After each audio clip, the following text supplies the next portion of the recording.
तो यहाँ पर बात की है हमारे डेली विजयर्स ने, उनकी रेगुलाइजेशन को लेकर इनका कहना है कि जिस तरह से भाजपा के द्वारा एक कमेटी का गठन किया गया है, तो इस कमेटी के द्वारा अभी हमें यहाँ पर कोई भी पॉजिटिव रिस्पांस जो है वो अभी नहीं मिला है।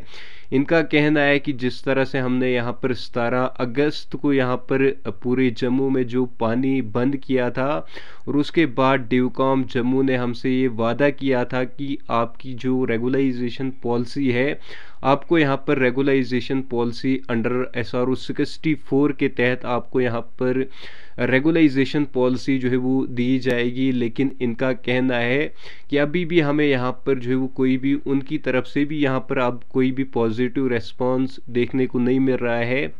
और साथ ही साथ इन्होंने यहाँ पर कमेटी की बात की है। इनका कहना है कि भाजपा को यहाँ पर ये कमेटी बनाने की ज़रूरत ही नहीं थी, क्योंकि अगर इनकी सरकार जो है वो सेंटर में है तो सेंटर से ही ये सब कुछ कर सकते हैं। खाली इन्होंने यहाँ पर मतलब इन्होंने जो है वो खाली वहाँ तक हमारी आवाज़ जो है वो पहुँचानी है, तो उसके बाद सेंटर जो है वो हमारे जितने भी मसले मसाइल हैं वो हल कर सकती है। तो इनका कहना है कि ये खाली हमें यहाँ पर वोट बैंक के लिए इस्तेमाल किया जा रहा है, और आगे भी इनकी तरफ से अब आपको जो है वो धरने प्रदर्शन देखने को मिलेंगे। तो क्या कुछ कहना है यहाँ पर हमारे डेली विजयर्स को लेकर मज़ीद, आगे आप इस रिपोर्ट में जान लीजिए। और अगर आप चैनल पर नए हो तो चैनल को भी आप ज़रूर से सब्सक्राइब करें, क्योंकि यहाँ पर सरकार जैसे ही आपके हित में फ़ैसला लेती है तो सबसे पहले मैं आपको इसी यूट्यूब चैनल पर आपको यहाँ पर अपडेट कर लूँगा। पेजेस हमारे साथ है, तस्वीरों पे आप साफ तौर पर देख सकते हैं। मैं आपको बता दूं कि PHE एम्प्लॉयज यूनाइटेड फ्रंट की ओर से वो कमेटी किस प्रकार से अपना कर्तव्य निभा रही है वो जानना चाहिए।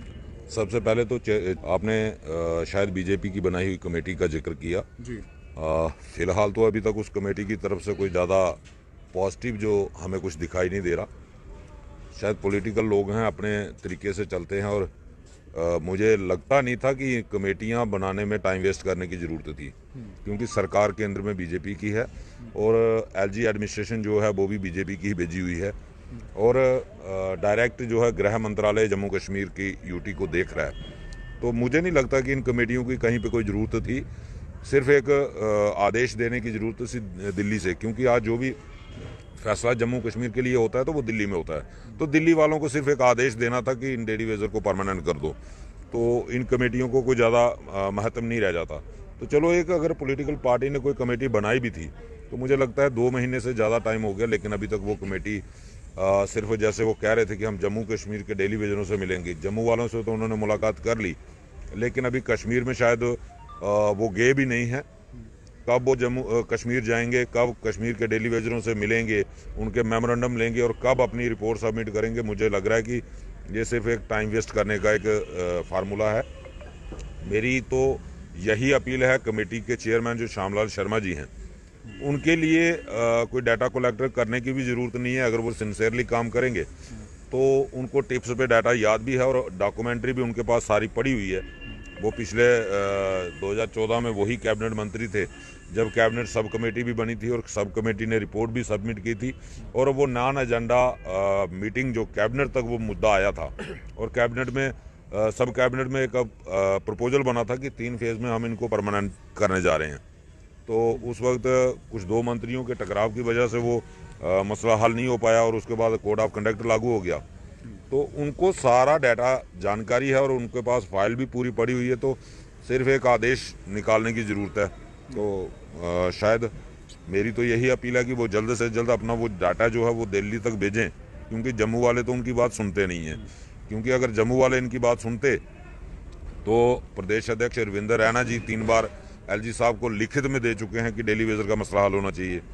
जुगल किशोर शर्मा मेंबर पार्लियामेंट, आप हमेशा मांग करते हैं कि हमें रेगुलेशन पॉलिसी मिलनी चाहिए, लेकिन जो बड़ी बड़ी कुर्सियों पे बैठे हैं वो हमेशा यही कहते हैं कि इन लोगों को हमने मिनिमम वेजेस एक्ट जो है वो दे दी, इनकी सैलरी जो है वो हमने उसमें बढ़ोतरी कर दी। तो आप क्या उससे संतुष्ट हैं या आपकी मांग जो है आप अभी भी उसी पे अटल है? देखिए, हमारी पहली मांग जो है वो रेगुलाइजेशन पॉलिसी है, और वो हमारा सिर्फ मांग नहीं बल्कि राइट बनता है, जिसमें कोर्ट भी डायरेक्शन देता है कि इनको 7 साल के बाद परमानेंट करना पड़ेगा, और कोर्ट का डिवीजन बेंच का फैसला है। उसके बाद 2001 तक डिवीज़न बेंच का फैसला लागू होता है। उसके बाद SRO 239F जिसके तहत ITI वर्कर लगे थे और 4 डिपार्टमेंट को अप्रूवल दी हुई है कैबिनेट ने कि ये 4 डिपार्टमेंट जो है डेली वेजर भर्ती कर सकते हैं। रही मिनिमम वेजेस एक्ट की बात, तो सरकार ने कोई एहसान हमारे ऊपर नहीं किया मिनिमम वेज रिवाइज करके, जिस सरकार को 3 साल बाद करना पड़ता है, मैक्सिमम 3 साल और मिनिमम 3 साल और मैक्सिमम 5 साल। 5 साल के बाद इन्होंने मिनिमम वेज एक्ट रिवाइज किया और एक प्रदेश की काट कर 2 यूटियाँ बनाई गई। लेह लद्दाख यूटी के अंदर 450 रुपया पर डे हो गया और जम्मू में 300 रुपया। तो फिर ये अगर बड़ी कुर्सियों पे बैठे हुए लोग ये कहते हैं कि हमने मिनिमम वेज एक्ट रिवाइज कर दिया, तो कौन सा एहसान किया भाई मिनिमम वेज एक्ट रिवाइज करके? वो पूरे हिंदुस्तान का रूल है और आप उसी रूल को आपने 2 साल लेट लागू किया है, तो इसमें डेली वेजर को एहसान करने वाली कौन सी बात है? डेली वेजर की डिमांड है रेगुलाइजेशन, जो उसका कानूनी हक बनता है, और वो जब तक पूरी नहीं होगी डेली वेजर लड़ता रहेगा। और थोड़े दिनों में आप देखेंगे 1-2 दिन में हम कॉन्फ्रेंस करने जा रहे हैं, एक बड़ा कार्यक्रम फिर जम्मू में होने जा रहा है, जिसकी सारी जिम्मेदारी जो होगी वो जम्मू के जो डिब काम हैं रमेश चंद्र जी उनकी रहेगी। और उसका कारण ये है, 17 अक्टूबर को जब हमने कंपनी वर्क स्टेशन बंद किया था तो उन्होंने हमारे साथ वादा किया था कि मैं विद इन डेज एक कमेटी गठित करूंगा जिसमें लॉ डिपार्टमेंट होगा, फाइनेंस डिपार्टमेंट होगा, जनरल एडमिनिस्ट्रेटिव डिपार्टमेंट होगा, PHE डिपार्टमेंट होगा, और इस मुद्दे को हल करने का प्रयास करेंगे और इस मुद्दे को हल करेंगे। लेकिन 2 महीने पूरे होने को जा रहे हैं, लेकिन अभी तक वो कमेटी कहीं गठित नहीं हुई।